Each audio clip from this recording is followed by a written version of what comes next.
That's right. It's time for the Dog and Chicken Show.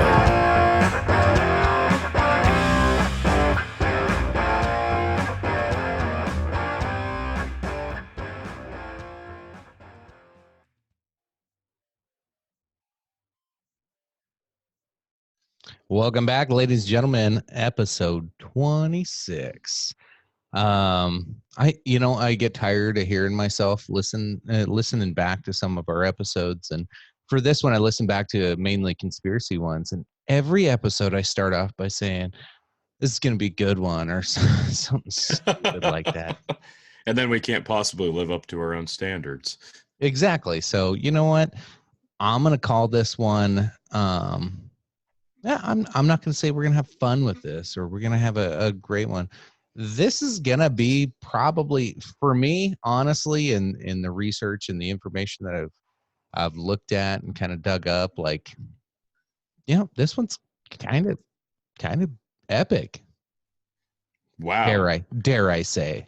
So, okay, let me get this straight. You just said you don't want to preface this with, this is going to be a good one. And then you go on and call this one epic? Yeah, because I'm so you basically said, I don't want to set the bar too high, but I'm going to go ahead and I'm going to put it way the hell up here. I mean, yeah, that's how I roll, son. You kind of talked yourself into a corner there. Yeah. What are you drinking tonight? Tonight, prior to the show, I was discussing with you, I found a nice gift set of an 8-pack of Guinness, and it comes with one of the nice new Guinness glasses. And so I got to poke fun at my wife real quick, because I think it was like 8 or 9 years ago, I saw, it probably wasn't that long ago, because I think it was on one of those Facebook, it was buy, sell, trade before Facebook had the marketplace and people were just making their own. Yep. And somebody had like a collection of bar glasses, and it had like, I still have a whole bunch of like Sam Adams Oktoberfest mugs, had all kinds of stuff in there, but it also had 8 Guinness glasses, like the old, nice, like chalice shaped Guinness glasses. And over the years, she broke them all. While I was drinking out of them, she managed to break all of my Guinness glasses. So that doesn't seem like an accident. Well, most of them were. I smell a conspiracy. Oh, good segue. Right. So tonight I am, I'm going the fill route tonight. I actually am out of Jameson, so I found a nice bottle of La Fantasia Castello di Amorosa. I've had a sample of it. It's not bad. It looks like well, let's see when you pour it. Is it a red? It is a red. Bottle? Okay. But I don't believe it's a dry, because I can't stand dry. Hopefully it's not. Otherwise, I'm not going to be drinking too much. Yeah, I used to know a little bit about wine, and I kind of quit caring. I liked sweet white, and that was about it. But ever since Phil got back on the grape, he's been sampling a lot more variety, and he's usually not wrong. He usually finds a good one, but yeah, that's actually delicious. That's awesome. Fantastic. Good. No cork, so Phil probably would hate it, but does the wood help the flavor?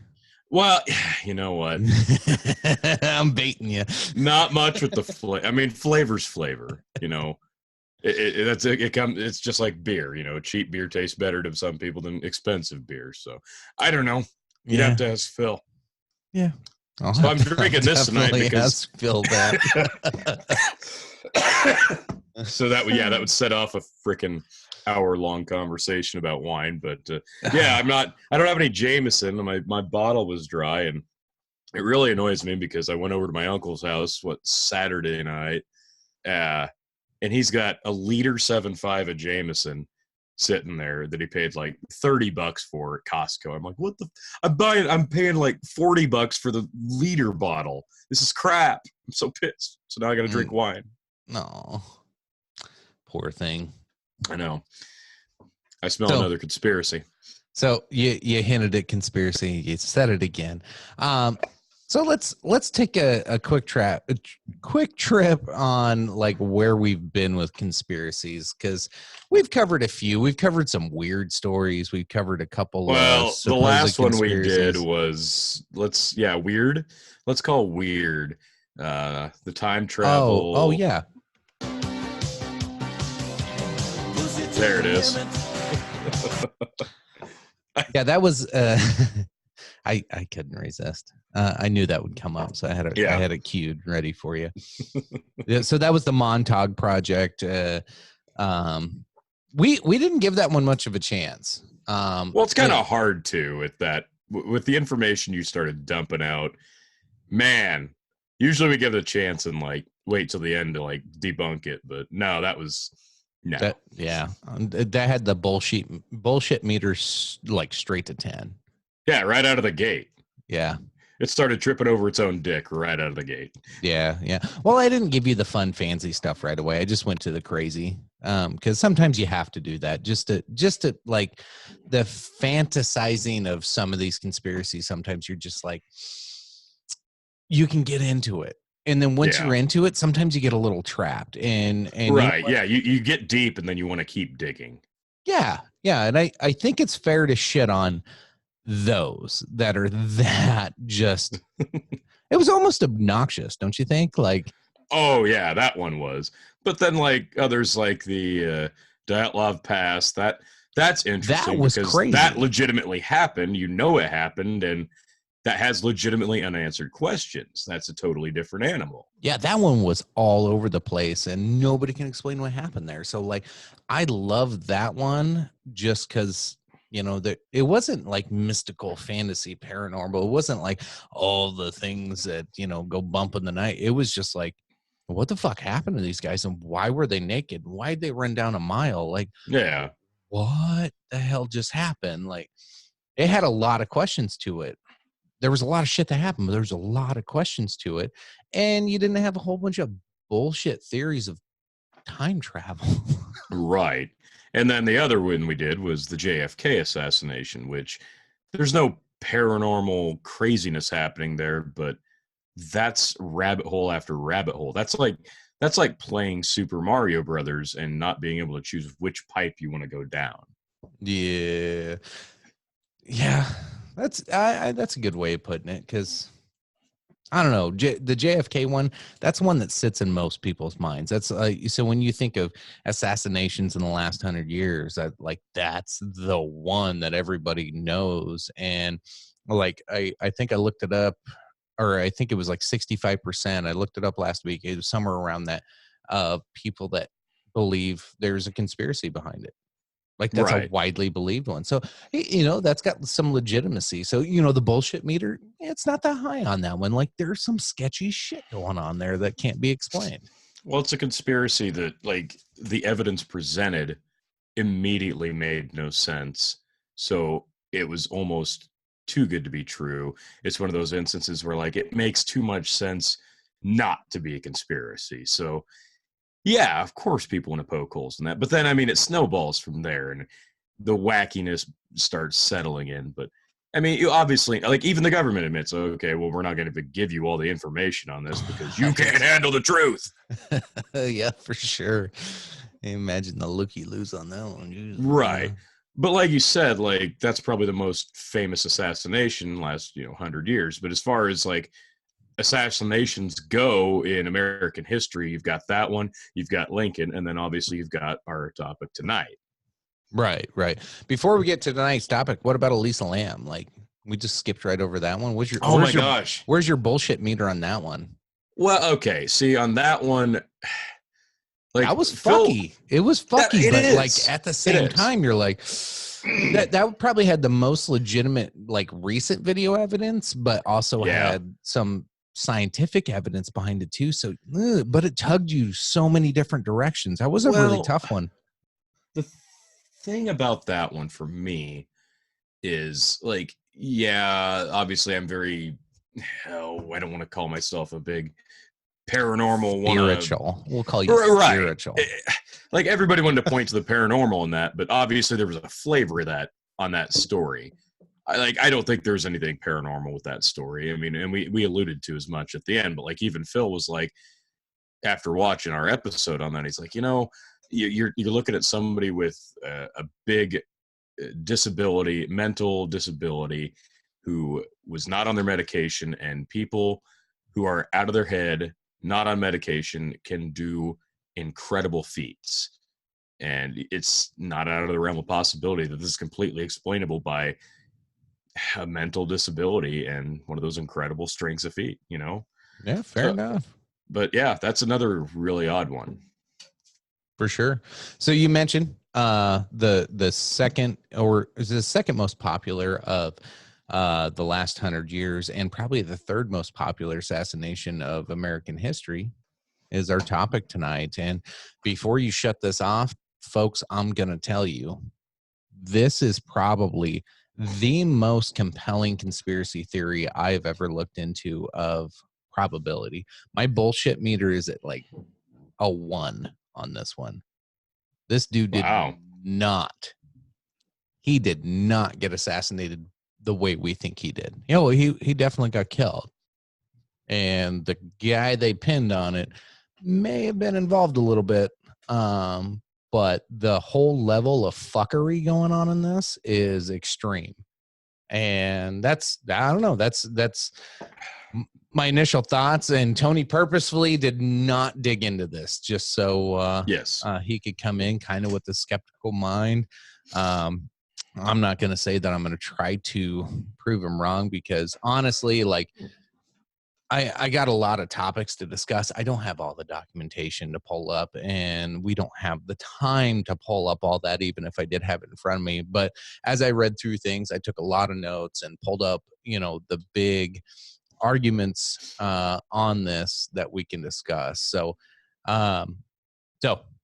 don't turn away. We're going to start this off with Tony. I did ask you to be able to speak to the known story, because this is what all of our kids, we were at our age, and what the news has told us, and even a lot of articles and videos and YouTube. This shit's hard to find, to be honest, which was a little disturbing to me.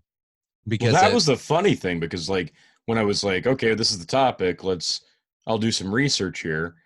Like, there's not a lot of podcasts or like available mini documentaries on YouTube that like pop up when you type it in the search bar, which like you'll get like a 2-3 minute clip. Like, that's really kind of odd. Usually you look at JFK and there's stuff, like a 50 fucking million of them, and they're all bullshit, but including ours, by the way.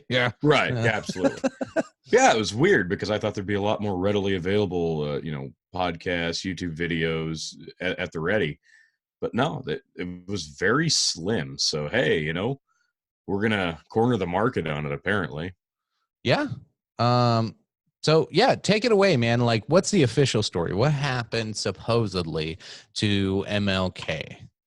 Okay, so this is basically the gist of it, and I'll be honest, most of this is right off of Wikipedia, but Martin Luther King Jr., American clergyman and civil rights leader, fatally shot at the Lorraine Motel in Memphis, Tennessee on April 4th, 1968 at 6:01 p.m.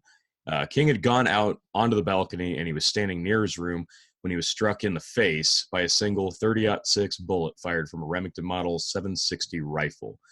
Bullet entered through King's right cheek, breaking his jaw, several vertebrae as it traveled down his spinal cord, severing his jugular vein and major arteries in the process before lodging in his shoulder. The force of the shot ripped his necktie off. He fell backward onto the balcony, unconscious. Excuse me.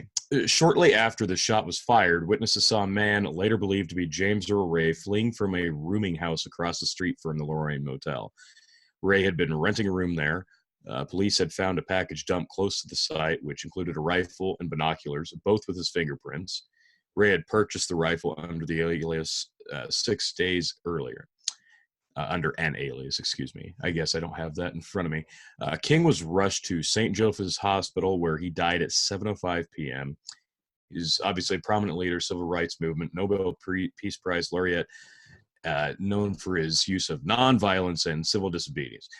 James Earl Ray, a fugitive from the Missouri State Penitentiary, was arrested on June 8th, 1968 in London at Heathrow Airport, extradited to the U.S. and charged with the crime.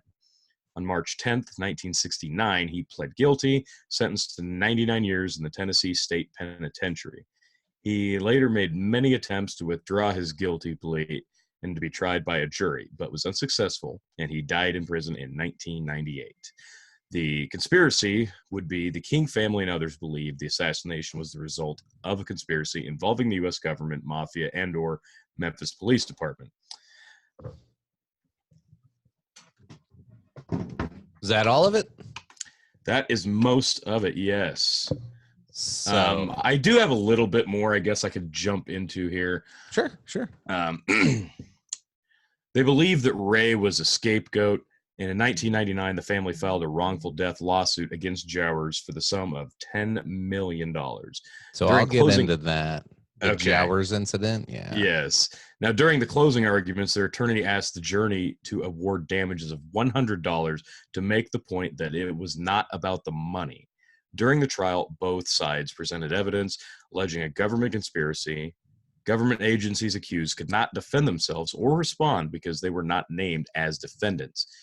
Based on the evidence, the jury concluded Jowers and others were part of a conspiracy to kill King and awarded the family $100. The allegations and the findings of the Memphis jury were later rejected by the U.S. Department of Justice in 2000 due to lack of evidence. All right. So that's a quick run through. So let's start talking about James Earl Ray and kind of his backstory, who he was. So he is the guy famously known as the assassin who took down Martin Luther King Jr. But the guy was a bumbling idiot and a terrible crook. Okay, right out of the gate, that was the one thing I couldn't, when I did listen to a little bit of information, people couldn't seem to put their finger on whether or not he was brilliant, an idiot, or kind of in the middle. So his father was a small-time crook, and so was he. And I believe it was a bank robbery or some kind of robbery. Like one of the first times he got arrested for a major crime, he dropped his fucking wallet with his ID at the crime scene.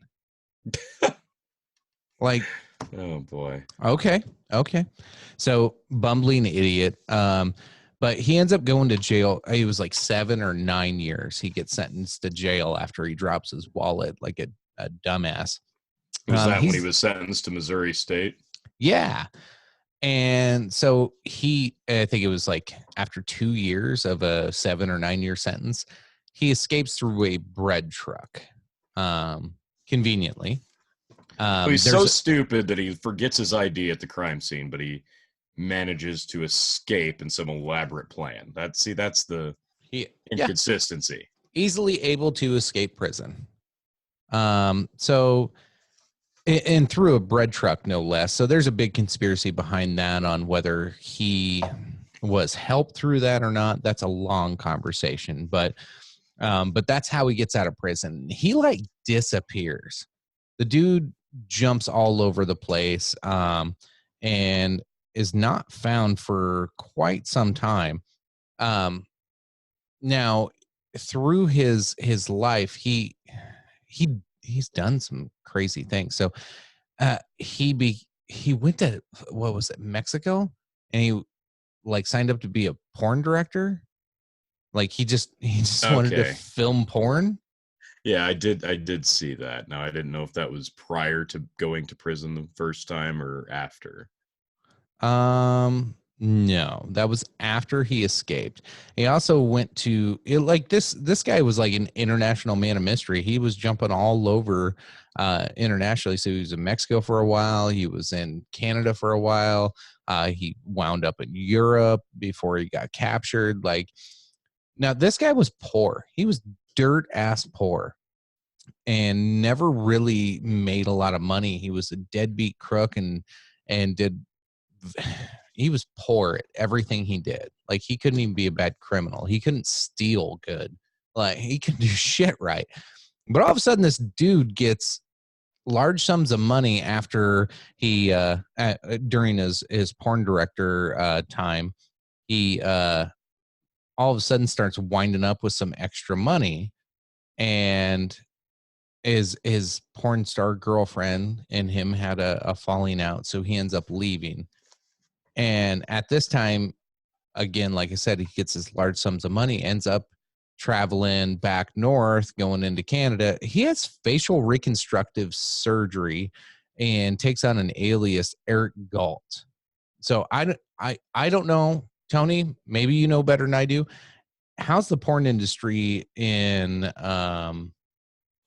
Mexico? Like, is it lucrative? Flourishing.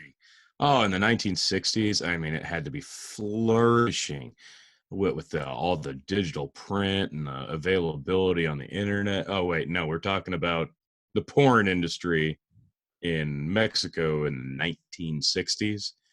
I'm going to guess it probably wasn't the best. Yeah. So all of a sudden this dude, by the way, I have light now. I don't know what the fuck happened. My light just like dimmed out slowly. And I was going to say, you kept looking over your shoulder like something was happening. I was like, what the fuck just happened? Like, I don't know how long it took for the room to get dark, but all of a sudden it was dark and it was creeping me out. So I fixed that. Anyway, sorry about that.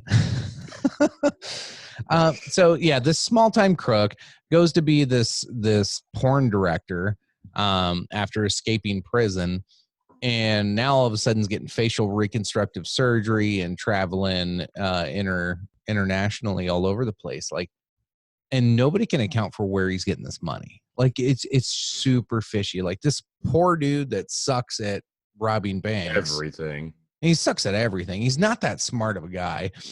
Later in life, after they capture him, he's got several interviews in prison. He's below average intelligence is probably what I would put him. Like, he's not an idiot. Wee bit of a simpleton. Yeah, he's not an idiot, but like, you listen to his interviews and you're like, yeah, I don't know if this dude could orchestrate like the assassination, the third biggest assassination in U.S. history. Like, I don't think he could pull it off. It's just you know how you talk to somebody and you're like, yeah, nope. You're as high a level as you're ever gonna get. Like, maybe you'll get lucky and catch a break, but you probably made it to the tippy top. That's kind of where I'm at right now. But that aside, I'm a simpleton, by the way. So anyway, that's a little history on him. Now, when the assassination occurs, this is where things get a little weird. So let's go back to the weird shit that happened as MLK is getting ready. So this happens in Memphis, Tennessee, and this was during some of the labor riots that were happening. So what was happening was, I could be a little mistaken as I'm going off of memory here. I don't have this wrote down, but it went something like they were sending people home for lack of work, but they were paying the white workers for their wages, but telling the black workers they weren't going to get paid for anything. Like, so then they went on strike, rightfully so. They were like, fuck you, dude. Like, why are you going to pay? It was obvious racism, and there were no laws back there. And so, Martin Luther King and jumps down there. They march, everybody goes on strike, but it turned violent. And if you know anything about Martin Luther King, he was all about nonviolent protests, and he didn't want any of that. Well, this is his protest that went extremely violent, and shit went wrong. Right. Now, this was the first one he did in Memphis, correct? And when he got assassinated, that was his second attempt, like a couple weeks after the first that got violent. Right. He went back to try to right the wrong, if you will. Exactly.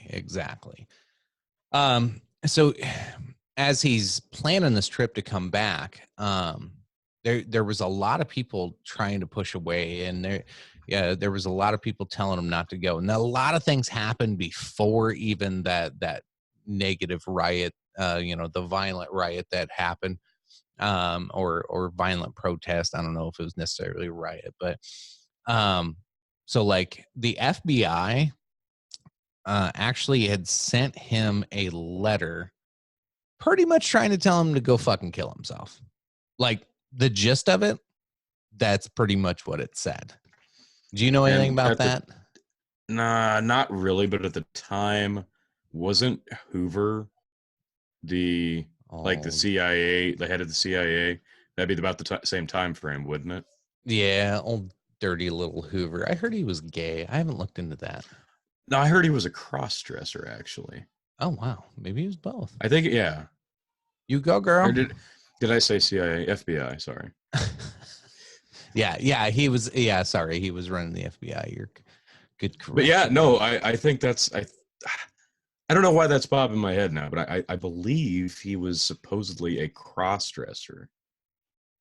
So here's the letter. So we'll read it for those just listening in. It is fairly lengthy, so bear with me.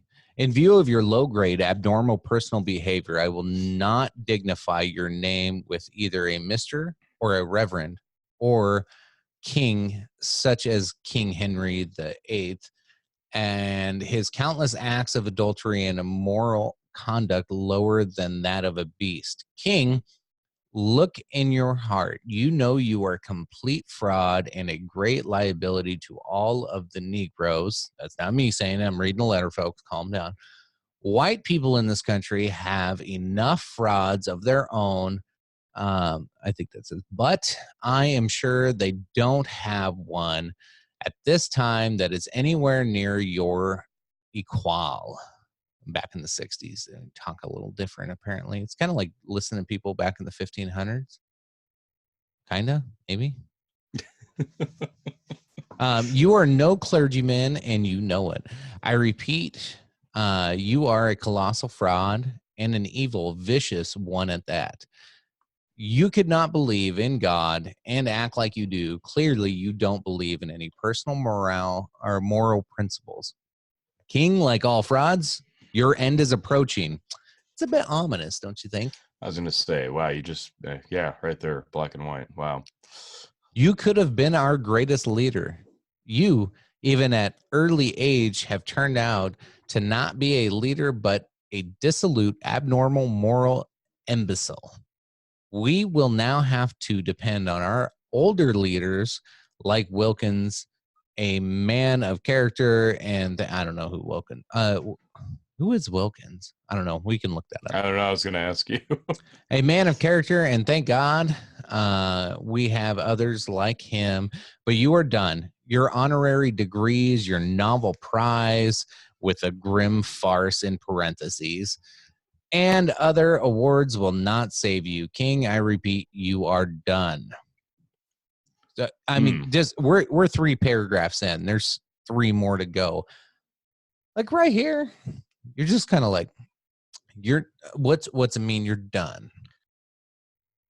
You already start getting this like, okay, what's going on? So is it assumed that this came from the top of the FBI, or is this more of an anonymous? Confirmed. This is confirmed. This came from the FBI. Okay. So we'll skip through because there's a long, and it's just more dragging them through the mud, calling them names, right. and pretty much what they were going to do was supposedly MLK had some adulterous acts, and this whole like next couple paragraphs were really just threatening, knock your shit off, or else we're going to make sure the world knows that you're screwing around with a bunch of different girls. Okay. Like that was the threat. Now, the last 2 paragraphs are the interesting ones. The American public, the church organizations that have been helping Protestants, Catholics, and Jews will know you for what you are, an evil, abnormal beast. So will others who have backed you. You are done. King, there is only one thing left for you to do. You know what that is. You have just 34 days in which to do.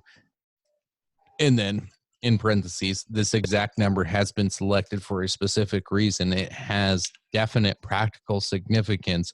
You are done. There is no one way out for you. You better take it before your filthy, abnormal, fraudulent self is bared to the nation. So, okay. The looking at the bottom here, but the implication here is that they're suggesting he commits suicide or else. Yep. Like, I'm sorry, but if you're ever going to threaten somebody, like, I feel like this is like the worst possible way to do it. For one, they start going, okay, we're going to blackmail you and reveal a bunch of stuff that may or may not be true. Then they suggest, well, why don't you just kill yourself? And if you don't kill yourself, we'll kill you. So why try to blackmail him, suggest suicide, and then just threaten his life in the same ominous letter? This is all over the place. So you make a good point. Maybe this worked before. Well, you would think. Like, I mean, if this is coming from that's my immediate thought. Like, why would you send this to like one of the most prominent, leaders in America at the time? Why would you send this to him if it hadn't worked prior? Like, I have a feeling somebody got one of these letters. A few people probably did, and they probably just went in, like, maybe Kurt Cobain. And granted, this is many years later, but you know what I mean? Like, right. Maybe you got one of these letters, and you're like, you know what? I would rather kill myself than let that crazy bitch know I was screwing around on her. Right, but at the same time, get reference there, by the way.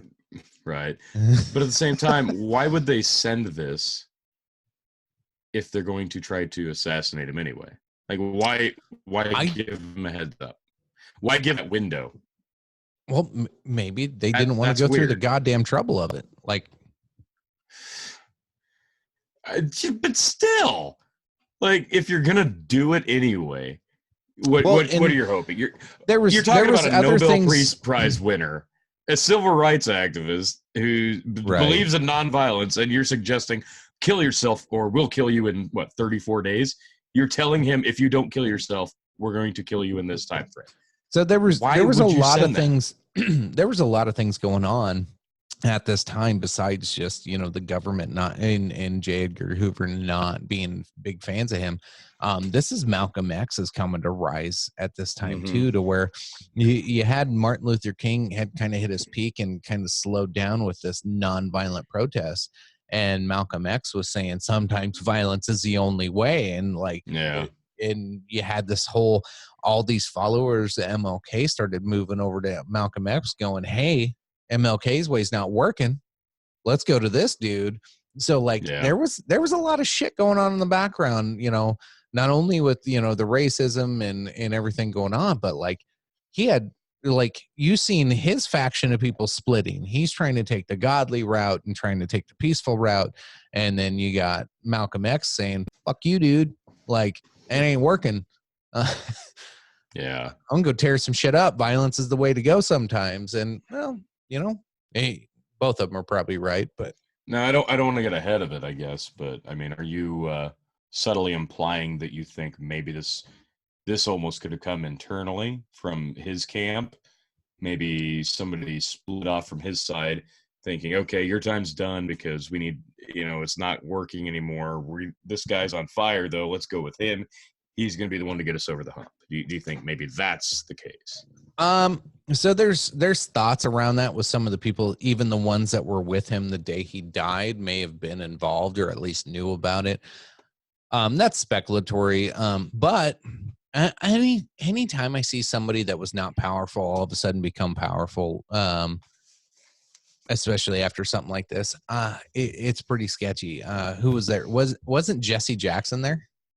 Yeah, and I thought the report was that supposedly he was holding him as he passed, before he was rushed off the hospital. I think that was right, but I thought maybe that was kind of blown out of proportion. Maybe he was just kind of there. So I'm not sure how factual that was, but I'm pretty sure he was within the vicinity. So I guess I don't know exactly where, but he was around. Yes.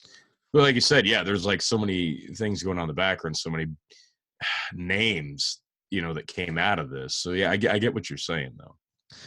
So let's get back to pre-assassination. So, there was the first march that went violent. They came back. I think it was 1 or 2 weeks later, like you'd mentioned. They planned a second one, and he originally planned on, I believe it was April 1st. They were planning to travel in, but there was a bomb threat. So okay. he got delayed in his travel. Okay, so first sign of don't fucking go. Ignored. Well, yeah, the first one gets like big mob riot. It's a disaster. You plan to go on the second one and bomb threat, and obviously you'd gotten this lovely little piece of literature before going. Like all these signs point to don't go to go. Memphis. Yeah. And I get it. Like it's not being stubborn. It's like this is what I'm doing. This is my lot in life. And he did it, and obviously it was a bad choice. But So, man, all the signs say don't go back to Memphis. yeah. So he does get there. Here's a couple of more kind of weird shit things that happened prior to the assassination. So his whole entourage, they always booked him on a floor. From what I understand, they always booked the floor on the main floor, like lower level. Supposedly, somebody had come to the hotel and said, King wants a room on the second floor. That was never requested by anybody in his party. That was a request that came after the original booking, and somebody asked that it be moved to the second floor. Now, there are some videos where you see him arriving and he almost walks past the stairs, and everybody's like, no, we're upstairs. And he's like, what the fuck are we going upstairs for? Like they all looked a little confused. Like, why would we be going upstairs? He doesn't understand why the room's up there. So that was a little coordination there, video with some of what folks had said. Haven't dug too deep into that one, but that's a little weird shit. And then the security detail. This is probably the sketchiest fucking piece of it. So the local, okay, Martin Luther King at this time is like one of the most important people in the country, and potentially the most likely to have harm brought upon him. He's being brought to Memphis, and the Memphis police assume that they're going to be responsible for. So they're like, hey, what do we do? And they're told, no, don't worry about it. Stand down. We have local army units in the area, and local or something like that. And then everybody keeps telling each other somebody else is in charge of securing the area. Conveniently, like 3 different organizations are in charge of securing the area, and somehow the Secret Service gets named as being one of them as well. FBI is named as one, and an Army intelligence group is named as one. But none of them are there. Nobody is monitoring the hotel area at all. There's very little police presence, if any at all. Nobody's there. So that would be like that's why we're implicating the Memphis PD in cahoots with the conspiracy theory. Oh, absolutely. Nobody's on watch. Okay. Nobody's on watch. Like they all confused each other somehow, which sounds pretty coordinated. They move his room. You get the bomb threats trying to keep him from getting there to begin with, and then they move his room, and now there is no force around the area to protect or even keep chaos. Because, like, I'm sorry, but like we're from small towns. Even in a small town, if somebody huge celebrity wise, like at the level that MLK was at that time, were to come through a town of 700 people, they'd still have fucking security detail. Like, well, yeah, but okay, so I get it. Like the entire basis of it's a conspiracy. This group or this group or this group had him killed. Yet there were so many measures that tried to prevent him from even getting there in the first place. which if he didn't make it to Memphis, he would not have been assassinated. That right or there. or it would have been easier to assassinate him somewhere else. Who knows? But the amount of effort that this would be, all the channels that they would have to go through and all the dots that have to connect, like get him in the right room, get him at the right motel, get so many people not to watch, and he has to be there to be assassinated in the first place. And so many people measures not to watch is one that I'll get to because there are 70 witnesses. Yeah, but they tried to keep him from getting there in the first place. Like, this doesn't make sense to me already. Just based on trying to keep him from getting there. It was just a bomb threat. There's a lot of bomb threats back then. Okay, there's a bomb threat and a letter that we're looking at. The letter is fucking. Stay away. The letter's fucking. The letter doesn't mention Memphis at all. It just says, "Hey, knock your shit off." Fair. That's knock your shit off, or we're going to tell people you're fucking other girls. That's all the letter says.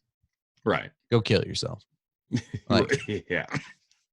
So, okay. So let's jump in. So here's some weird things. So that honestly, I don't think this has anything to do with the conspiracy, but who knows? Maybe he knew this was coming. We're going to listen to a little clip of the speech he gave right before he was assassinated. Well, I don't know what will happen now. We've got some difficult days ahead.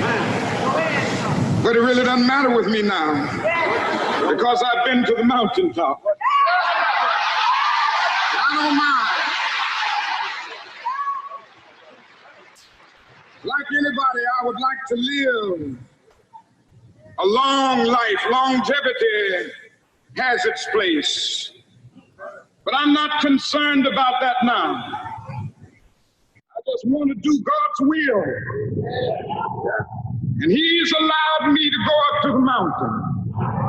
And I've looked over and I've seen the promised land. I may not get there with you, but I want you to know tonight that we as a people will get to the promised land. It's a little ominous, don't you think? I'm not fearing any man. Mine eyes have seen the glory of the coming of the Lord. That speech he gives right before his assassination. Like, did you catch some of the ominous tones in there of? Yeah, it's weird because you've seen so many examples over the years of people who met an untimely fate. And they kind of knew. Yeah, where you can read into it like they almost knew. But it's hard not to read into something like that. But at the same time, yeah, it's like maybe part of you knew. But at the same time, he's getting death threat letters, bomb threats. So, and the position of power he's in and the position of influence that he's in, that's only a tip of the iceberg, I'm sure. He's probably getting, death threats and crazy stuff like that all the time. So, oh, fuck yeah. At one point, you've just got to assume, man, something could go real bad for me. So you probably do reach a mind frame where you almost accept it. So I don't know. Yeah, but you're right. It's definitely it's very. It's just weird. It's weird. It is. So let me close that little window. So this here. So when I talked about him being moved to the second floor, yes, this kind of explains why. So this is a look out of the window that he was supposedly shot from. Now you can see. Hopefully you can see my mouse cursor there, but there's vehicles down here in front of the doors of the hotel rooms. Obviously, if you were a sniper and you wanted to be able to have a clean shot, you don't want to risk that. You would rather have a nice, clear, open view, less of an angle, pretty much a straight shot, a lot easier to hit. Oh, yeah. So that's a little visual to back up a little bit of that evidence.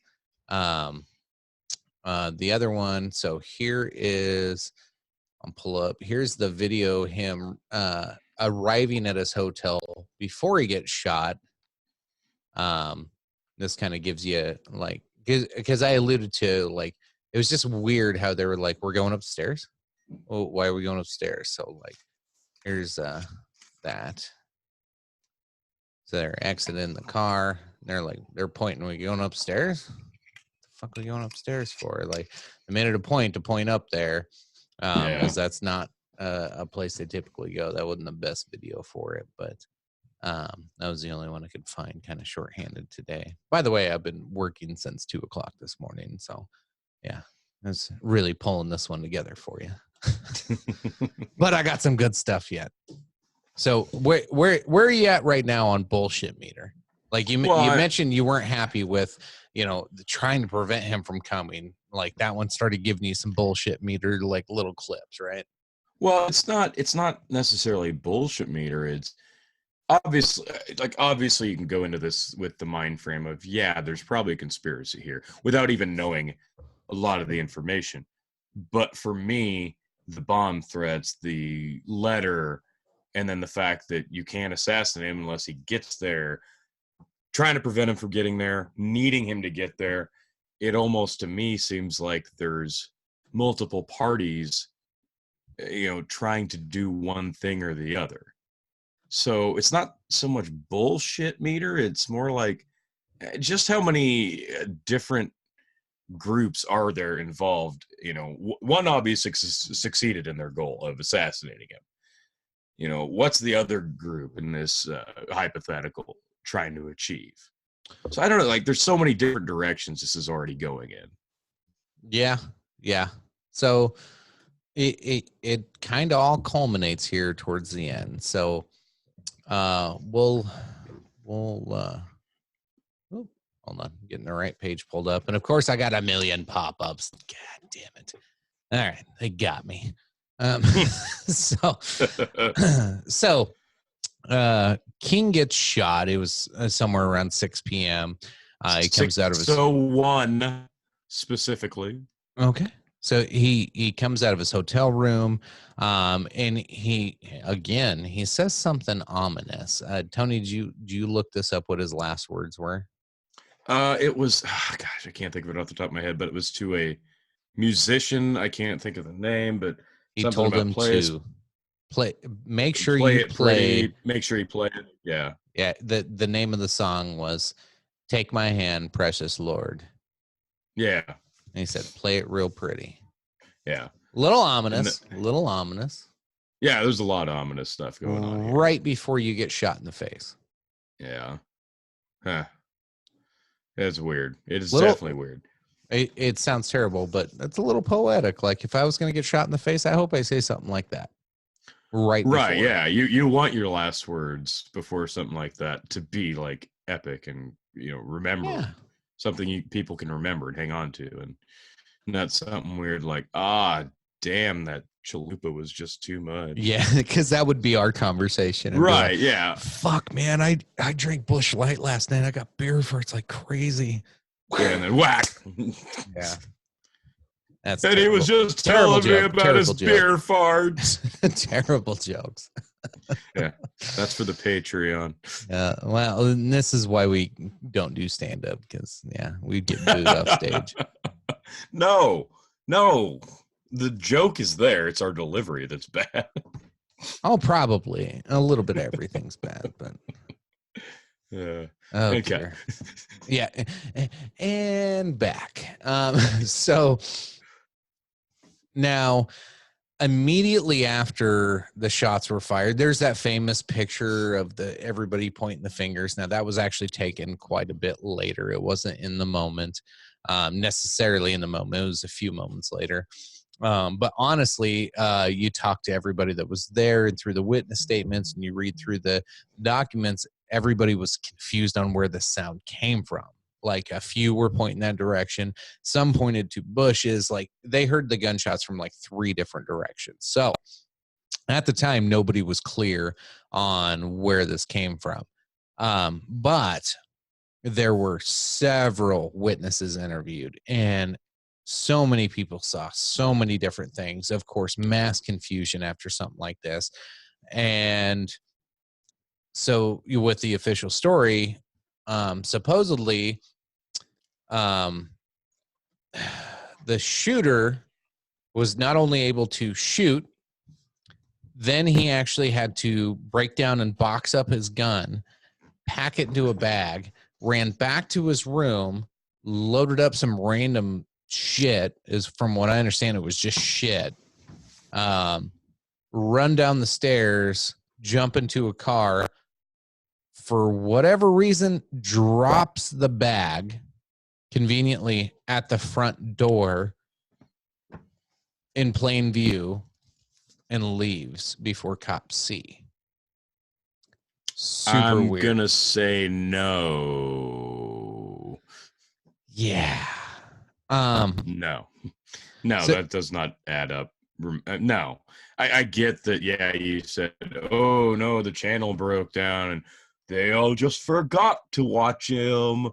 But even then, you can't tell me response time is so piss poor on accident that he could have done all that in sequential order, left evidence and the weapon in plain view, and got in a car and got away. No, that's not how it works. That's never going to be how it works. You know what else was in the bag besides the gun? Probably a picture of him saying, "I did it." Might as well have been. But so not only did it have James Earl Ray's fingerprints all over everything, conveniently, right? He went back to the room after breaking down the rifle, putting it away and put it into the bag, went to his room, grabbed full beer cans and bobby pins. What? Do you know what a bobby pin is? That's an old-fashioned word right there. Like, I do. Do people still use bobby pins? No, not really. And what would be the connection between bobby pins, beer, and a weapon you use to assassinate somebody? I don't know. I guess I'd probably want to drink a beer after I killed somebody. I don't know, but did guys ever use bobby pins? Acupuncture? Yeah, like no. Why would a guy have bobby pins? Well, okay, I guess I don't know what James Earl looks like, but does he have a huge, beautiful, flowing locks of hair? No, sure doesn't.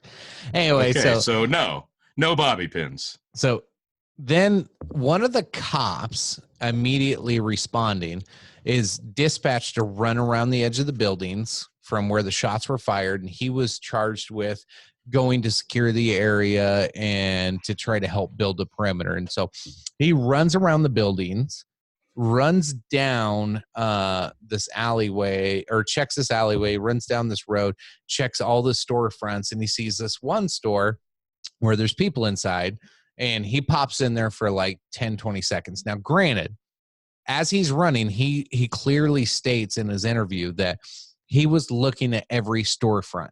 He was looking at every door. He was checking everything, and he was looking all over the place. Now, granted, he's probably a little frantic. He's probably running his ass off. It's probably a little crazy. There's a chance that he could have missed seeing this big, huge bag with a rifle and all kinds of shit in it. But he doesn't see it, goes into this one shop because he sees people in there. He's in there, he says, for about 15, 20, 30 seconds, tells everybody, stay calm. There's been a shooting, and tries to like secure the situation there. Comes back out and all of a sudden sees this bag that apparently he just ran past it. He just ran past it, and then he looks back and he's like, what the fuck's that bag doing there? And that bag's got the rifle in it. And he says, it is sitting out so plain and open. Like, he goes, there's no way I would have missed that running by it. But then he's like, it's so weird because like it would have happened. Somebody would have had to drop it there within 15 to 30 seconds. Right. Otherwise somebody would have, grabbed it. Right. So his thought was like, somebody placed it there. Somebody saw me go in and said, perfect timing, drop the bag. How long would it have had to have been sitting there had he not seen it? So he did not witness supposed car driving away. So James Earl Ray supposedly was seen driving away from the scene in a white Mustang, and he had the official story is he dropped the bag. This police officer did not see the vehicle. Within that 15-second time frame, there was no white Mustang going by. When he goes into the store shop and comes out, there's no vehicle that goes by there from what I've understood and what I've read and what I've watched. But this bag magically shows up. Now, maybe he ran past and was just distracted and didn't see the bag. But it's possible. Theoretically, it would have had to have been sitting there for several minutes, though. So, yeah. And nobody touches this bag. No, because... And it's, from what I understand, it's sitting out wide in the open, like for everybody, God and everybody to see. Like, it's the dumbest place to drop a bag. Well, no, not just a bag, a freaking bag with the smoking gun literally in it. Yeah. So, okay. So anyway, people say they see James Earl Ray leave in his white Mustang. Some people say he jumps into a car with a live radio, which would mean like a cruiser. Or they see two men get into a cruiser, not necessarily James Earl Ray. So there's a lot of accounts of people jumping into vehicles around this time. And many accounts say there's two people in a vehicle. Then you have that. What's the significance of, I did catch this earlier, the vehicle with the live radio? What's the significance of that? Does that add some bit of information somewhere? So from what I understand, the radio point out was that it was not like a radio like we think of today, but it was police chatter radio. Right. Like, okay. It was CB type radio. Like you could hear people talking on that radio. And that's why it leans to probably some government officials or police or whatever. On top of that, there were witnesses that seen somebody jump out of a window of the building that he was shot from, supposedly, and go running. Also in that bag was a pair of binoculars, so it gives credence to that this was a sniper team of two people. Right. Yep. There was actually claims from, which I'll get into, I'll try to get into a little bit later, that there was actually two police officers that were expert marksmen on the Memphis PD, I believe. One had practiced with a special rifle for several hours, seen by the maintenance guy at the gun range, that left at 3 p.m. and never seen that rifle again, never seen it before, but he sat there for several hours practicing shooting the specific rifle that looked just like the murder weapon. And there's a lot more to that one. So, oh my God. Okay. So anyway, James Earl Ray, he did have this white Mustang. Yeah. A couple of people, like not very many witnesses, say they saw him leave. Now, the timing of it is crucial, because some people say they saw him left like quite a bit of time before the shooting happened, like 2 hours before the shooting happened. His alibi, which from what I understand, and I haven't seen the documents, but I understand the documents are pretty clear. He showed up to a repair shop because he had a flat tire, and he went to go get his flat tire repaired. That was his alibi. And from what I understand, his alibi checks out. Like, he checked into a repair shop to get his fucking tire fixed on this white Mustang before the shooting. Somewhere. Before the shooting. And there was no way he could be there. He was at the hotel. He did stay at the hotel. Right. But there's no way you could get your tire fixed, get back, do that, and then do the events that would require you to get out of the building, break down the gun, drop it off in perfect view, and get away. Right. Okay. So no, none of this is even remotely adding up. Like, obviously, I'd say it's pretty crystal clear that this was not a lone gunman situation, like you said, with the binoculars. That's pretty clear if those indeed were used, and that was the bag that was used. But no, this clearly couldn't have been a solo effort. Yeah, and the video that I showed earlier, I'm gonna see if I can't find it again. I might already closed it up here. No, I still have it here. Let me get into the right frame so you can see. But that view that I showed of, I'll pull it back up here. From what I understand, again, I'm not an expert and I don't know shit. I'm just some idiot dude out in the middle of nowhere. However, from what I understand, this is and honestly, just like if this is through my scope, that's not that easy of a shot. Like, no, that's a piss poor shot. Like, look at how good a marksman you are. That's not a great shot.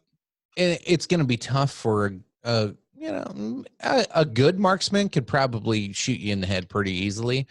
But you need to have some good mechanical training on this because it doesn't show the room here, but he was standing in one of those like weird claw bathtubs, supposedly shooting out of this window. So he would have had to been like hunched down, kind of like off in this weird fucking angle, perched up on this window, and you got to be able to breathe, hold that breath, be ready for that kick, slow pull of the trigger.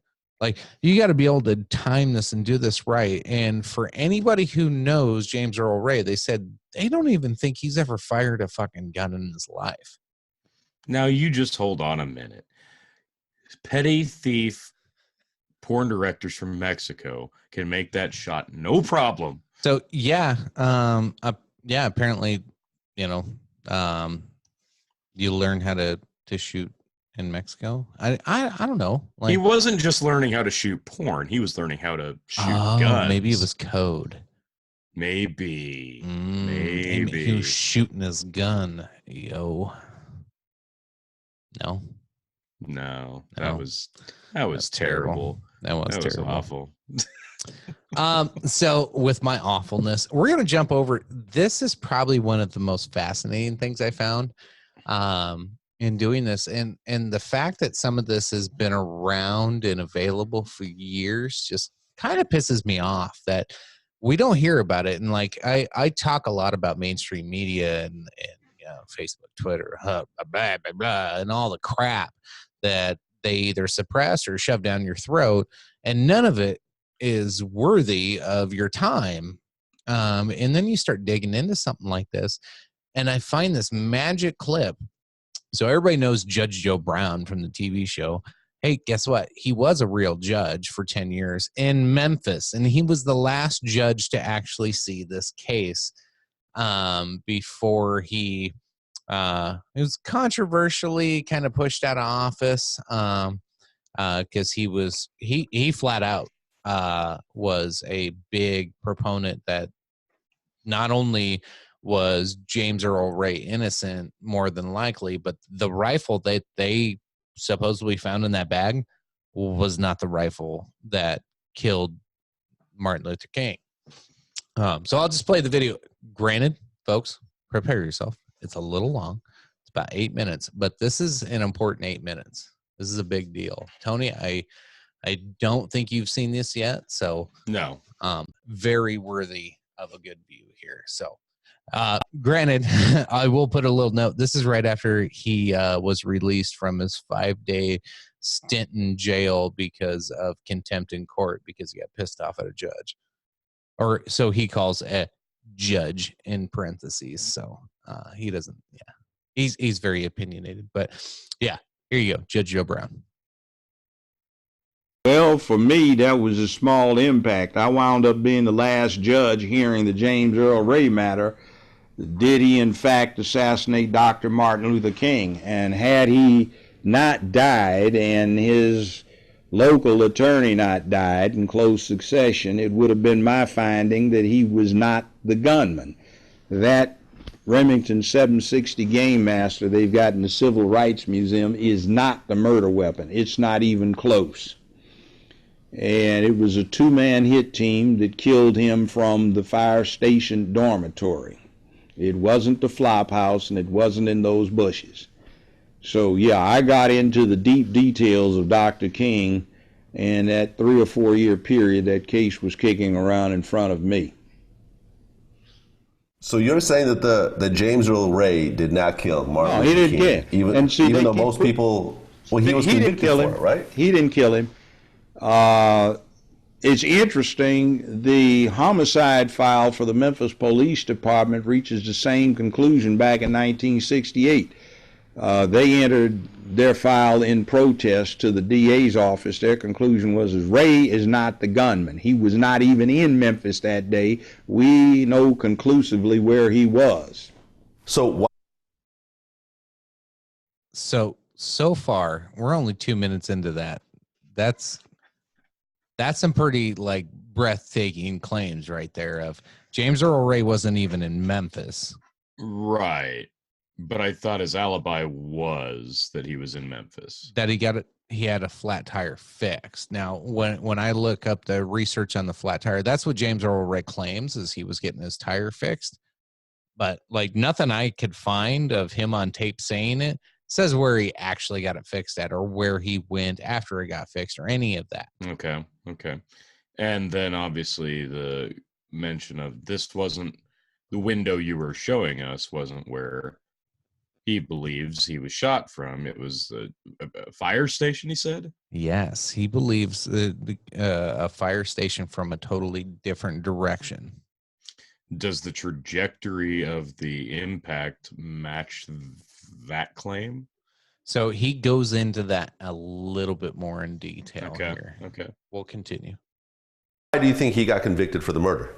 Well, he didn't get convicted. He pled guilty.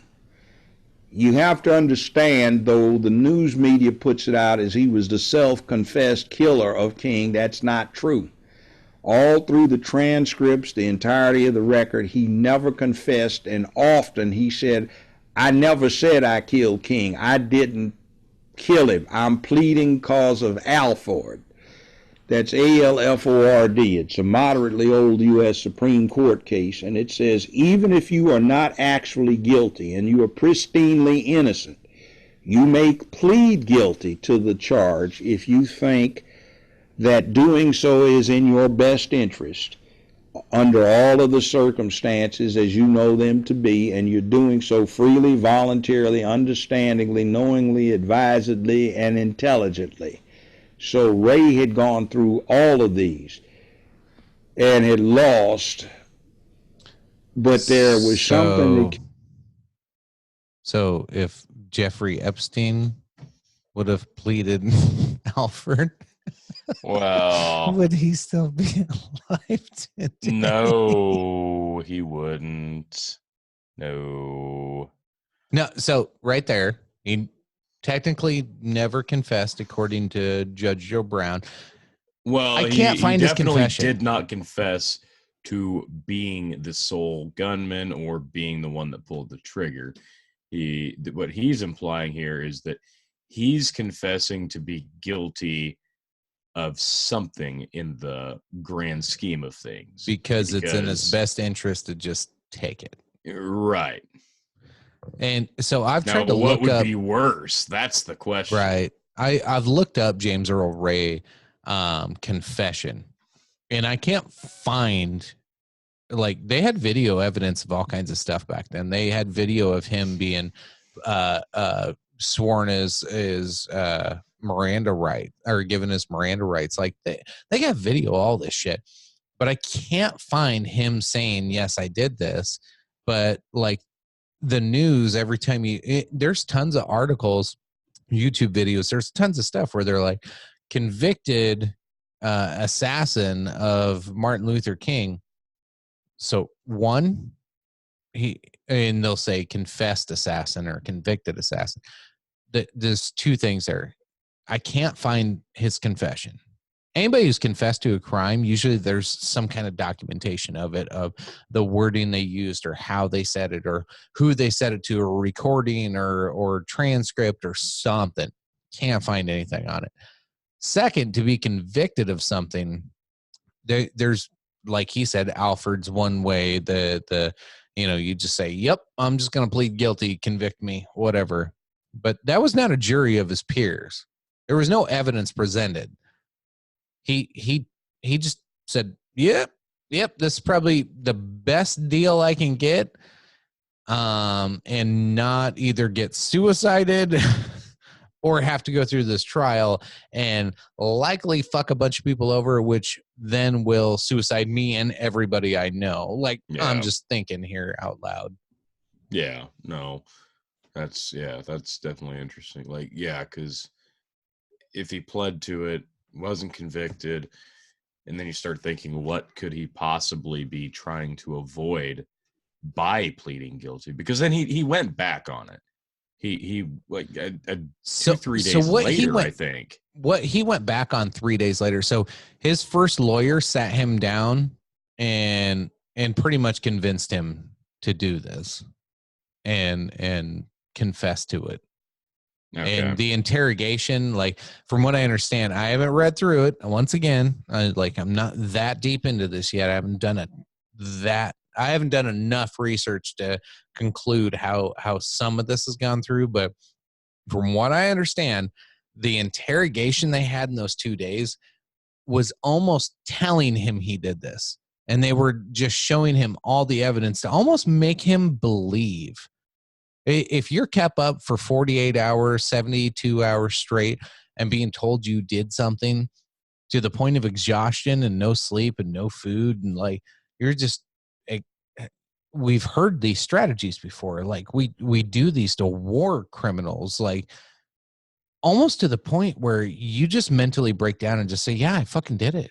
You said I did it. I must have fucking done it. Like, you got me on tape? Apparently you got me on tape. Like, you know everything I did. Whatever. I don't remember the last fucking week. It's such a high stress situation.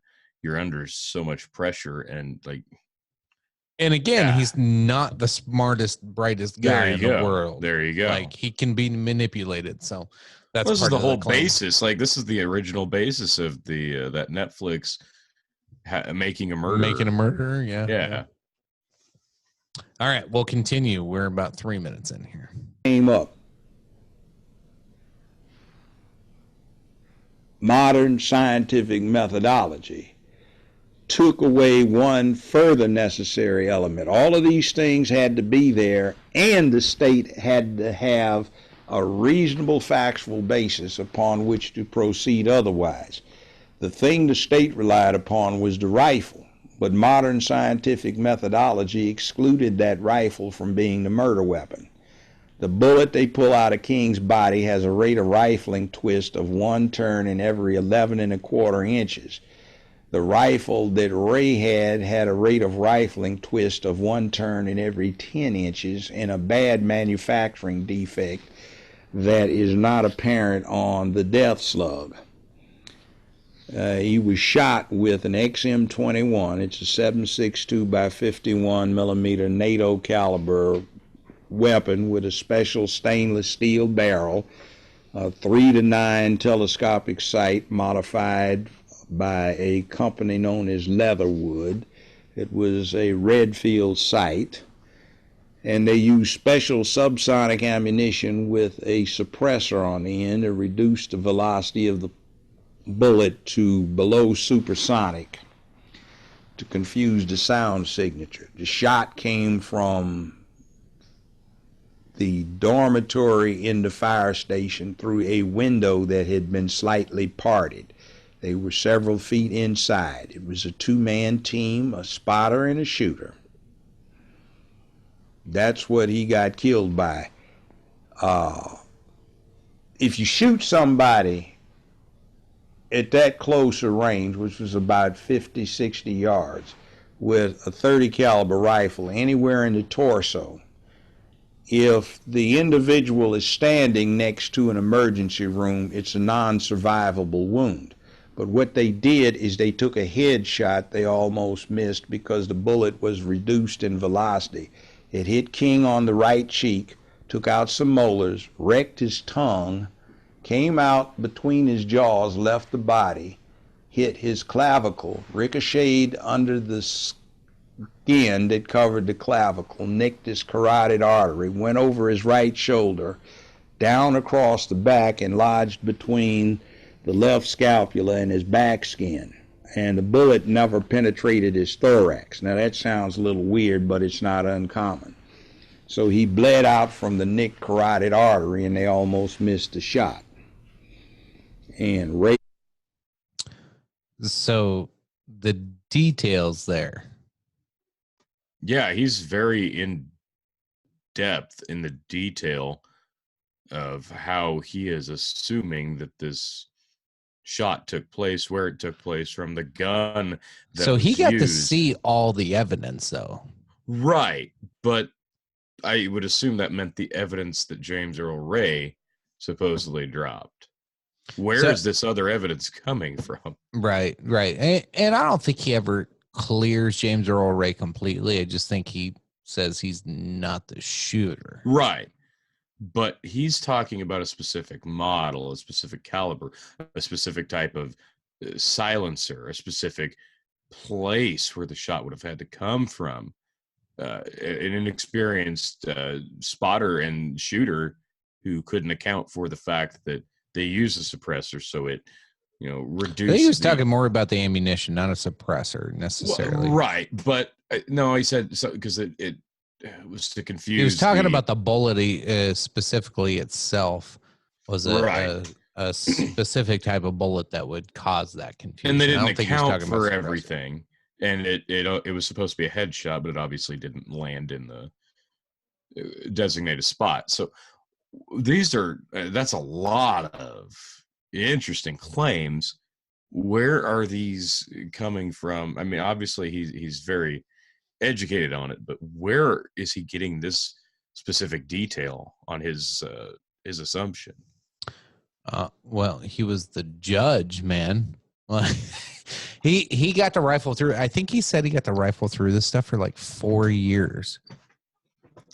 Like he was going to go through this with an appeal. Like, so what you're telling me is they had piles of information and piles of evidence, and he's basing his theory off of all of that, and they still rolled with the James Earl Ray was an idiot and dropped the gun that couldn't have possibly been used, got away from where he possibly couldn't have gotten away from, and they still rolled with that conclusion. so of course, it's the world of politics. So he was in seat for 10 years as the judge in Memphis. And Right. when he proposed that there is no way that rifle is the one that killed not JFK, MLK, when he said that to the wrong people, he got ousted and removed from his seat as judge. Okay. Because he was going to hear the case. He was going to hear the appeal of James Earl Ray. He was going to let this case go, and he wanted to hear more about it. Okay. And he got removed from office. All right, we'll continue. He was nowhere around. So, had he lived, you would have actually found James Earl Ray not guilty and released him from prison?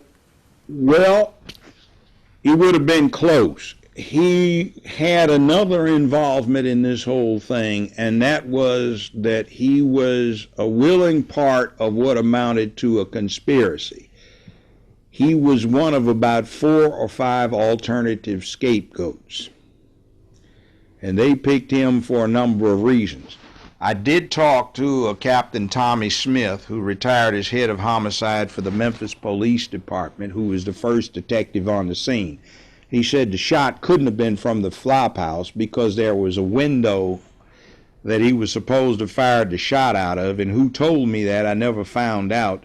He said, but there was a limb about this thick growing diagonally through the window, and you couldn't even see the Lorraine Motel from that location. He said, I came back with crime scene in about an hour, and the whole tree had been cut down, and I found out there was a cut down order sent out to the sanitation department early that day, but they were on strike, so they weren't going to cut it down. So, you know, it gets back to the show. We're going to start bringing some reality. All right. So the rest of it he starts talking about his fucking show again. But so he brings up, you know, another cop's testimony that he went up to the window where he was supposedly shot from, and there's a big tree branch in the way. And then within an hour, the tree's cut down. In an active crime scene. In an active crime scene. They are they cut the bushes down. That's well known. They not only they cut the bushes down, they cut that tree down. Like they had so these people are on strike, and somehow they get them to come cut all this fucking shit down in the middle of an active crime scene. No. Too much shit going on. Yeah, okay. So the oh wow. Where's your bullshit meter at right now? What are you thinking? In terms of the story we're given and what's on the record as what happened.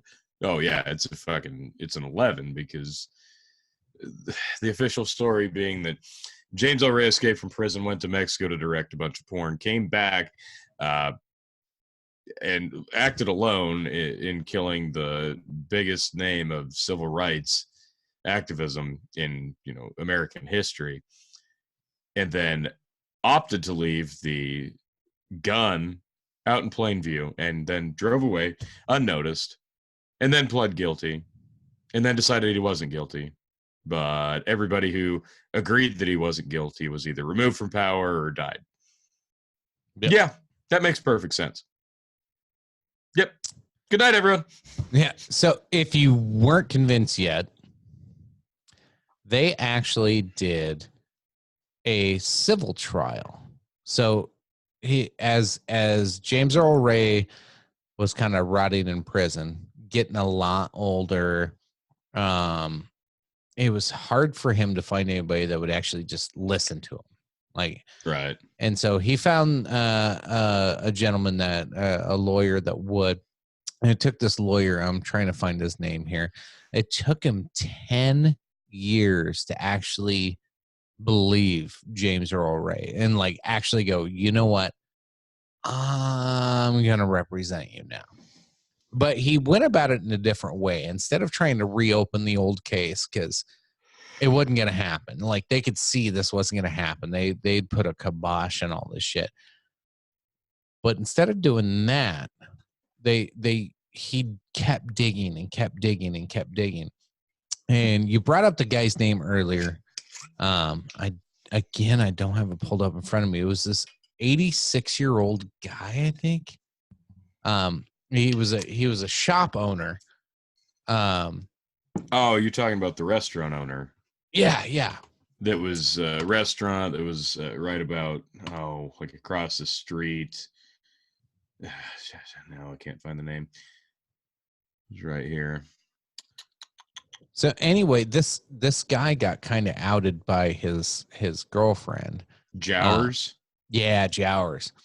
So this guy got outed by his girlfriend. So the day of the shooting, his girlfriend remembers him minutes after the shooting running in from the back door holding a rifle with literally smoke coming out of the barrel. Now, she called it a shotgun, but she probably didn't know the difference between the two. Right. He breaks down the weapon and looks at her and says, "You would never do anything to hurt me, would you?" And she's like, "Oh, of course not. Of course not." And she shut her mouth for 20 years and didn't come out until like the late 90s about it. 20, 30 years, whatever, however long it was. Like she shut her damn mouth. So she brings this to light. So this lawyer goes and contacts him. The dude says, "Yep, I didn't pull the trigger though. Like, yeah, this happened. I was pressured by not only the mafia, but the CIA and a lot of powerful people. And I've been scared to death this whole time to ever say anything because like Like, I've been beaten up, I've been threatened, I've been told I was going to get killed. The Memphis PD, the two people that were possibly the shooters, had, pulled up to his house after any time, a reporter would come talk to him, they'd pull up to his house and like be ominous and threatening towards him, or some of the supposed claims. So yeah, the dude finally came out. They put it through a civil trial, and they put his name on there and said unknown conspirators. The unknown conspirators, of course, we all know is, U.S. government agencies, but they would not name them on purpose because they didn't want this guy to get assassinated, murdered, or killed. But at the same time, like, they wanted to just have some closure. Yeah. Correct closure, because even the Martin Luther King's family don't believe James Earl Ray pulled the trigger. They know it was bigger than that. You had the highest levels of government hating this guy. FBI sending him letters wanting him to go kill himself. You had, Hoover is like breathing down his neck, hating this dude. Like, what do you do? Like, something fishy happened. This weird redneck dude that drops his wallet in a fucking robbery didn't shoot him. Right. Come the fuck on. So, okay. We should break down, like, so we're implicating the Memphis PD. I would say their involvement is essentially they didn't do their job before the assassination. And then once it happened, they were blissfully ignorant. There was probably a few complicit. There were some probably just ignorant, and some being told to just get the fuck out of the way. Right. So I'd say that's their involvement. Like, I don't think they're at the helm of this. Right. They're definite accomplice. Specific people, not necessarily the whole PD. Specific people involved. Like, it required their involvement, on a lower scale, after the fact and before the fact. So at the helm of this, we would be implicating either the FBI, the CIA, or the mafia. Do we want to post this episode? I know, right? Not us, obviously. Like, they didn't do it. We're not saying that. No, we didn't say that. That's these crazy conspiracy nuts saying that. So, what the hell? So, like, okay, why the mafia? Why the mafia? So there was actually a history of the CIA hiring mafia hitmen. So there's actually documents of the mafia hiring or CIA hiring mafia hitmen around this time. Of course, they wanted Castro dead. Right. So there's a lot of speculation, and this is all speculation when it comes to the mafia piece, that they were using the mafia to possibly get the hitman and to help coordinate some of this stuff and to cause some of the mass confusion between the police and the different organizations. I think there might have been because if you tell the police to call the hotel and change the room or the floor, right, like, somebody's gonna say something. Like, you do an actual organization, somebody's gonna say something. But if you if you got kind of that silent partner that's like, hey, scratch my back, I'll scratch your back, right, those type of people don't say anything when it comes down to it. So if you got your ringleader and you can kind of outsource the rest of the tasks at hand. Absolutely. Okay. So that's capitalism, bitch. Yeah, that ain't shit. Wow. So, okay. I'd say it's pretty clear that the story we've been given is all totally fabricated bullshit. We've almost got the truth on the record. We just can't say it is on the record. Well, but it kind of is on the record. They had that civil suit. Now in an indirect way, yes. In an indirect way. See, here's the part that pisses me off, and maybe I should pull this up so I can fucking reference what pisses me off about it. So they have this civil suit where they actually go through the evidence that is available. They interview 70 witnesses in front of a jury, and the jury finds that James Earl Ray was not the gunman. Like, he was not the guy. Right. Then you have Snopes. You know what Snopes is, right? Yeah. Snopes says it's false. No, there's court documents saying it's true. Like, this happened. What? This is A why I fact-check don't website. like. Yeah, a fact check website says it's false. Let me look it up. This is why I don't like Snopes. It's a total liberal, crazy, weird. They're so crazy. Yeah. Pick and choose what's true. Huh. Weird. Not in this day and age. Yeah. I'm trying to find. Oh my God, they made this. Oh, they've got some like retractions and explanations. They've got called out on here a few times. This thing is really long. I'm not going to go through this with you guys. Look it up. Go to Snopes.com. Look up James Earl Ray. There is a James Earl. Oh no, that's not it. That is not it. Maybe there still is. A history and rumor. Here we go.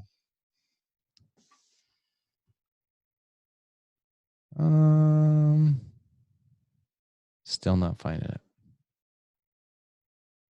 Well, I'll put it in the show notes when I find it, folks. Snopes is full of shit. I'm sure I'll find it. If not, I'll just snip this out. There you go. Yeah, there you go. Anyway, so 70 witnesses in the trial. They go through the evidence and they find that he's not the guy. He's dead already when they find this out. Yeah. So like, no, he doesn't feel better about it, obviously. So they did it without him, but like, that's important though. The truth is important. Right. And not a lot of these cases like this get that type of closure. Like you said, like we got the truth out there, and for the most part, or, we at least connected more dots than were connected before. People that were implicated, they're definitely implicated now. The people who we thought did it, that didn't do it, probably didn't do it. People know a lot more of the story now, and that is important. But yeah, it's so long after the fact. That's the shits of this. Now, take it back a minute. What happens if what happens if he never makes it to Memphis and the assassination attempt never happens and it fails and he's never assassinated? Like, then what? I think he still gets assassinated just somewhere else. Right. It might be prolonged and it might be somewhere else. They had plenty of time to plan for him to come back to Memphis after that whole F up. He announced right away he's coming back. He wants a peaceful protest. Like, I don't think it had, I don't think it would have been mattered where. Like, okay, Memphis worked, but I don't think it mattered where. I think he eventually gets assassinated too, regardless. But what if not? Like, that's the big thing. He was such an important figure. Like, obviously, posthumously, he still is. But had he not been assassinated, like, just think of the heights that he could have, had during his time as a civil rights leader. That was a lot of thoughts of why he got assassinated. There you go. There's a lot of people that thought he was going to run for president, whether that was his aspiration or not. But he was very anti-Vietnam War at the time. And honestly, that's what, Hoover and a lot of government officials really hated about him. Is like, he I can't remember exactly what the speech was, but he was pretty much saying, your government's lying to you. The Vietnam War is bullshit. Yeah. You don't have to go die for this country that's lying to you. You don't have to do this. And a bunch of people, white boys, were going, I don't have to die. And they were backing the fuck out. Yeah. They were pissed. Like, we had a whole bunch of people just backing out of going to war. Yeah, man. Yeah, Don't mess with the war machine, yo. No, yeah, the war machine, yo. No, and once people started coming back and telling their story, and the people protesting it, the people that were there. Oof. Yeah. It's just such an ugly time all around. I mean, we've It got was- so many of those in our history, as a country, but this is one of those eras that just sticks out like such a sore thumb. It does, because you lost JFK, you lost MLK, and you lost RFK. Yeah. Like, it was just like boom, boom, boom, literally. And it just, nobody's ever, like, since then, name a like major figure like that were shaking the trees that big Hulk Hogan. and making oh God. Jesus Christ. No, you're right though. Like nobody wants the spotlight. After you see them three get gunned down. No, and just think, like I said, like if those three don't get assassinated or die, what shape does the country take? It's like, Just think how what do you want to different be things as a would be. kid at that point? Do you want to be an astronaut, or you want to be the next JFK? I don't want to be president. By the way, they blew his head off. Oh, you want to be the next MLK? By the way, they blew his head off. Oh, you want to be the next, okay, you want to be Robert Kennedy? Okay, yeah, they killed him too. Yeah. Pick another one, kid. Like, what do you want to be when you grow up? Like, stop picking civil rights. Stop picking I want to get the hell out of here. Send me to the moon. Yeah, right. Like, I want to be an astronaut. I want to get the fuck out. Like, that's what I would pick too. Yeah. No, yeah, it's such a weird era. So many weird things. Like that whole war thing, so many weird things came out of that, not just the assassination, the protest, but man, such a weird era. There's so many weird things in this era. Oh, yeah. I mean, retro speaking, so many weird things happen. I think Like, there's so many things to like line it up with, though. but we're talking about like now we're in the the age of insane technology, and oh good God, Come on. This guy's leading the impeachment on Trump, whether you like Trump or not. This is what you get to look at. like this every guy. day. I can't even. I love this one. This is so good. Oh my God. Okay, that is just terrifying. You want to back up? You were gonna point. No, out. no, I don't need it back up. Like it's. I remember the Guinness Book of World Records show back in the day, and the lady that could pop her eyes out of her head. I think he'd give her a run for her money. Oh, probably. Oh, what do you think about this? Have you been watching any of this, like impeachment hearing shit? Like, no, you know why? It's just so. I can't handle the fact that like you and me and Phil sit here and actually like have a conversation, and it's not like we're all three in complete agreement with each other, but. We can hold on, I need to put up a 5-minute timer. You can't talk past 5 minutes. Yeah, exactly. But we're not in a complete agreement with each other. We can sit here and talk and have a decent, human conversation about it. But then you go, even just online, not even face to face. You go online, which is probably worse, and you try talking to somebody who is so over the top, pro impeachment. You literally cannot have a conversation. Like there's no teaching moment, like, hey, I don't know everything about this specific thing. What is your thought here? Or, hey, my opinion is this. Could you fill in the blanks? They will literally bite your head off and make you feel like a complete idiot for asking the question, for not thinking the way that they think. There's no conversation to be had. And we've talked about the, derangement on here before, but my God. It's pointless. I'm glad you brought it up. Like this goes back, I think it was like 3 weeks ago. And I'll be honest, like it was like 3 weeks ago. And and I can't even remember what the hell I was doing, but I was like half asleep. I was getting ready to go to bed, and I was looking through, and I saw somebody posted something about Trump trying to encouraging a law to be passed that makes it illegal to burn the U.S. flag. Yeah, okay. I saw something about that. So I saw people put angry faces as their Facebook response. And so immediately, like, my thought was like, what's your angry face? Now I'm fairly libertarian on most of this, and I get the libertarian stance. Like, it's a freedom of speech. And I was like, it is, but it isn't. So, freedom of speech is freedom of speech. Freedom of expression's freedom of expression, but being a douchebag's being a douchebag. Yeah. And being sacrilegious and maybe not even going sacrilegious. How about just being an ungrateful cocksucker?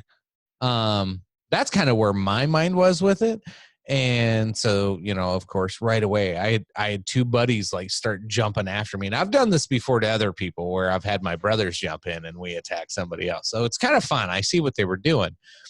But seeing what they were doing right away as they were trying to attack me, I was trying to find a middle ground with them, put my point out there, listen to theirs. And I tried to have that conversation online via text on Facebook. It's fucking impossible. No, you can't do it.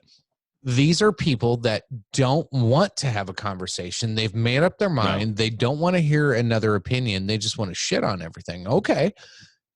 So, but like, I got frustrated with it. Like, it really did anger me to a certain extent. Cause I did I get your policy view. Yes, it probably shouldn't be a law. Like, that's probably unconstitutional to make that law. That's what the Supreme Court's there for. Right. President Trump doesn't give a shit about that law. He wants the popularity of signing that law because it'll make most Americans go, you know what? That's probably the right thing to do, is just not burn an American flag. Like, we should probably be a little patriotic and at least say, hey, don't burn the flag. Even though we all know that law won't stand up in the Supreme Court. Okay, fair enough. That's the argument I was trying to make, and they just kept coming at me. And it's relentless. They're not going to stop until no, it's they make unconstitutional. You feel like a dick. You're a fucking moron because this is unconstitutional. I can't believe you'd support this. You're a Trump-loving idiot. And I'm like, whoa, you just fucking threw me in that goddamn pile. Okay. Yep. And so, that's the go-to. That is the immediate go-to. It is. I'm actually fairly liberal. Like, you knew me in high school. I was super liberal. Yeah. I was probably a fucking man. If I was in high school right now, I'd have probably been like, AOC is awesome. I know better now, but thankfully. Yeah, thankfully. Yeah. No, but it's such a hard time to even look at a news station. So I just threw back the point to them, like, after they went on their rant, they're tag teaming, like, both trying to slap around at me and take their shots, and I'm just trying to make my point of, hey, it's just, and I finally just put, I get it. It probably shouldn't be a law. I will concede that fact. I'm not against somebody trying to make it a law just to prove a point. The point being, it's probably not a good idea to burn a flag, and maybe you should have some appreciation, and maybe we should all stop being such cocksuckers. Like, can we agree to not be cocksuckers and appreciate the people that, have died and sacrificed? Like, can that be something we come together on, or do you just want to call me a Trump lover? They want to call you a Trump lover. Yeah. The shit just continued. That's the win. So guess what? I invited them to jump on the podcast, and they both turned it down. Shocking. I would have loved to have a real conversation with somebody who wanted to fucking call me a Trump lover.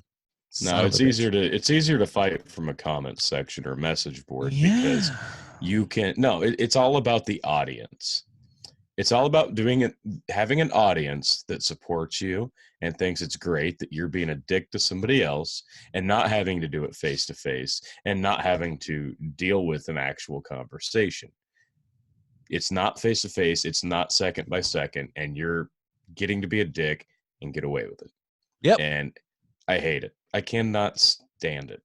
I try to avoid it, and I'm stupid enough to wander in to a message board forum and this impeachment thing, man. And I did the other day, and I get so annoyed at myself. So bad. I get so annoyed at myself for doing it that just, it's awful. And like we talked about it the other night, a lot of the claims that they have on this whole impeachment hearing are like playing telephone. In grade school, like it's third They're party. so stupid, aren't they? Well, but they act like it's everything he's done is such a smoking gun, and like this is such an open and shut case. And I'm like, well, then why isn't it done? Why isn't it done? Yeah. I made the point that this whole thing was pointless because he's not going to be impeached, and the argument immediately was. No, excuse me. My argument was this whole impeachment process is such a waste of time because we all know he's not going to be ousted from power. Maybe had the Democrats put a little effort towards building up some candidates that were actually likable and had good morals and likability, they'd have a shot at getting their guy elected and actually getting Trump out of power instead of the wasted process and money on doing this when we all know it's going to fail. And now, come election time next year, you're going to have a candidate that sucks that nobody's going to vote for. Am I wrong? No. It is. Oh, no. Yes, I frickin' am. I'm the most wrong person in the fucking world, dude. Did you not know? I'm an idiot. I'm an imbecile. I'm ignorant. I don't know anything. I don't follow things. I don't know the facts. I'm such an idiot. That's what I found out.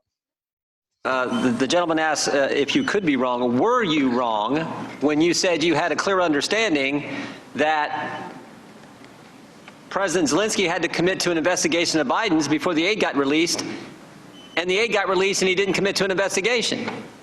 Mr. I was not wrong about what I told you, which is what I heard. That's all I've said. I've told you what I heard. And that's the point. What you heard did not happen. It didn't happen.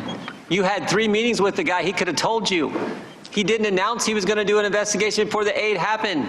It's not just could it have been wrong. The fact is it was wrong because it didn't happen. The whole point was you had a clear understanding that aid will not get released unless there's a commitment.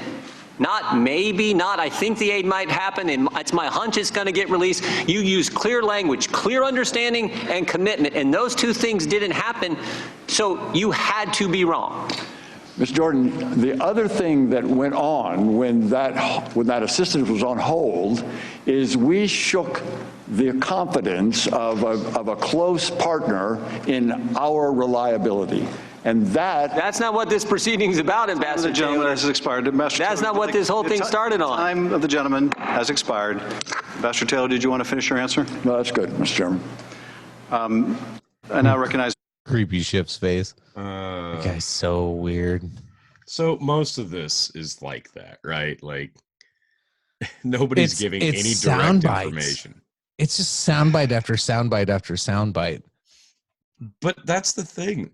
If you'll go online and read these message boards, you would think that this is like that Trump is on stage crying because of all the hard evidence being thrown against him, and anyone who doesn't agree is just un-American piece of shit. I'm like, it's not that compelling. It's just not. Yeah, it's not. I'm trying to find the funniest one I've seen so far. Was they're bringing up this I heard it from, and all these people. And I can't remember who came up with the line. I don't see it on here, but somebody was like, they repeat the line back to the person that said it and said, okay, so you got it from the 6th person or 6 people pointed this out from other people in one sentence. Like it made no, like he's like, We're talking in the sixth person at this point. Like, yeah, it was so fucking ridiculous on like where this is a test. We're testifying. This is legal proceedings to remove the president of the United States from office, and nobody has their shit together. Except for the people trying to defend him are just going, you're fucking stupid. You're fucking stupid. What is this? Man. Is this impeachable? Oh, because he has an opinion on this? Oh, okay. Like, oh my God. Wow. I don't even like Trump, but this is a waste of everybody's time. And all this is to they're trying to get sound bites. And we said it weeks ago. Republicans are better at memes. Like, the Democrats are going to have a huge problem if they keep this up, because look at Schiff. Yeah. The memes, already have a Mr. problem. Turtle. Everybody used to call McConnell a turtle. Schiff is like the skinny turtle. He's a weird one. Like, ooh, he's a creepy turtle. He's like he probably likes little boy turtles. Like, okay, I might have taken that too far. All right. So the conclusion here is we still have weeks and weeks of entertainment to, dissect. Oh God, there's going to be so much coming out of this yet. Well, perfect. So we got more stuff to look forward to on this. So, all right, final thoughts on the MLK situation. What do you got? I don't know. I want to know yours. Did I convince you that this is a real fucking conspiracy? That there is a real conspiracy here? Yeah, it's not even debatable that what they put forth as the truth couldn't be further from the truth. And basically, the conspiracy that was established pretty much got confirmed. So, yeah, this is about as fucky as it gets. Yeah.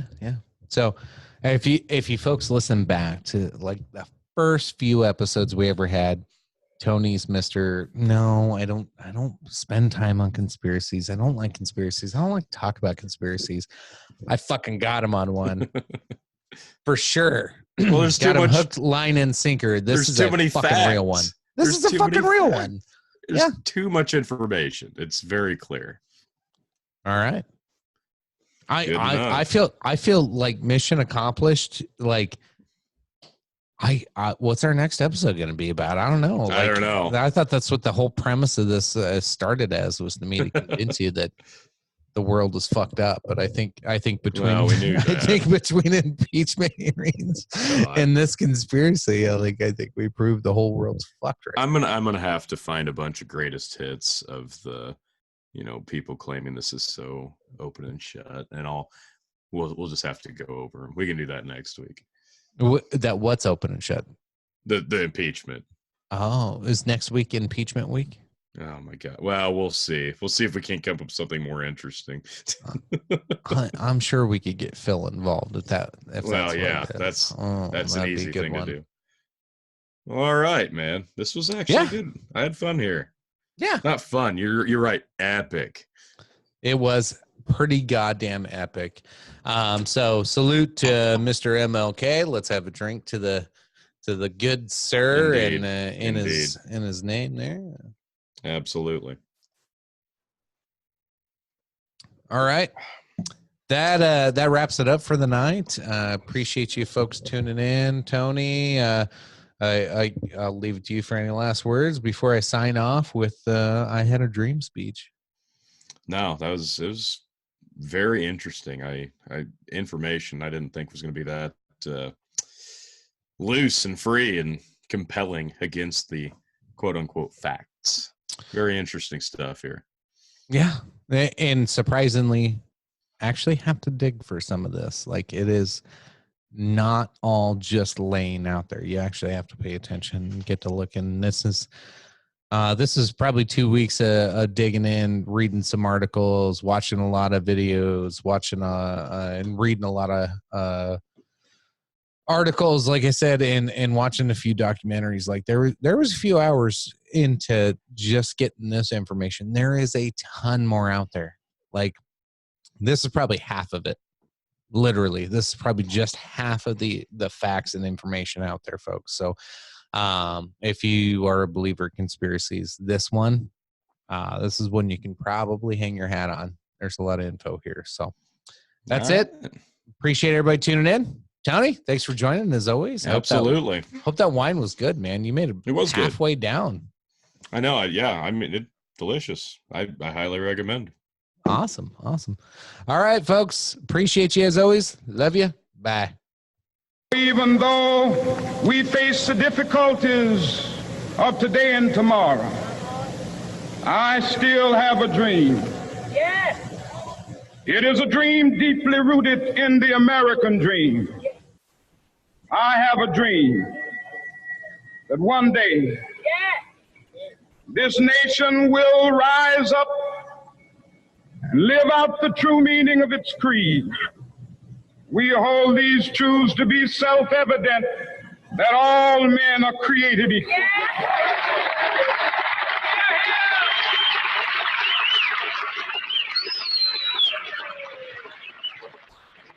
I have a dream that one day on the red hills of Georgia, the sons of former slaves and the sons of former slave owners will be able to sit down together at the table of brotherhood.